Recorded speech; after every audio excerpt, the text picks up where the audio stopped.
గుజరాత్లో పెద్ద ఎత్తున మొసళ్లు జనావాసాల్లోకి రావడం స్థానికులను వణికేలా చేసింది. ఓ చోట రహదారిపై మొసలి దర్జాగా విహరించగా మరో ప్రాంతంలో పొలంలో భారీ మకరం దర్శనమిచ్చింది. ఇటీవల కురుస్తున్న భారీ వర్షాలకు నదులు, చెరువుల్లో నీటి మట్టం పెరగగా మకరాలు పెద్ద ఎత్తున గ్రామాలు, నగరాల్లోకి ప్రవేశించాయి. అయితే ఎలాంటి హాని తలపెట్టని స్థానికులు వాటిని జలాశయాల్లో విడిచిపెట్టారు.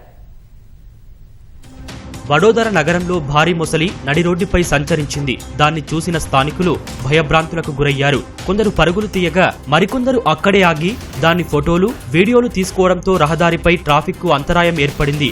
వడోదర నగరం గుండా విశ్వామిత్ర నది ప్రవహిస్తుంది. గుజరాత్లో వర్షాలు కురుస్తుండటంతో అనేక నదులు, చెరువులు, వాగుల్లో నీటి మట్టం పెరిగింది. ఈ క్రమంలోనే విశ్వామిత్ర నది నుంచి ఈ మకరం నగరంలోకి వచ్చింది. స్థానికుల సమాచారంతో అక్కడకు చేరుకున్న అటవీ సిబ్బంది మొసలిని సురక్షితంగా పట్టుకుని మళ్లీ నదిలో వదిలేశారు.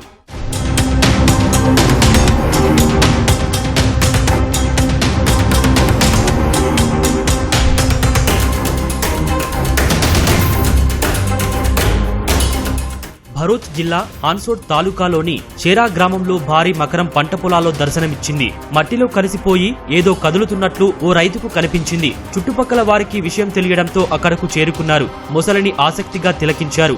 మొసలిని తాళ్లతో కట్టేసి సురక్షితంగా స్థానిక చెరువులో విడిచిపెట్టారు.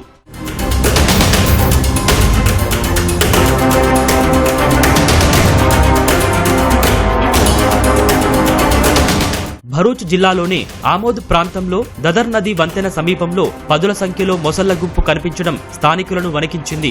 వాహనదారులు ఆగి మొసళ్లను చూసి వెళ్లారు. ఇక అంకలేశ్వర్ సమీపంలోనూ ఓ సిఆర్పీఎఫ్ శిబిరం వద్ద భారీ మకరం సంచరించింది.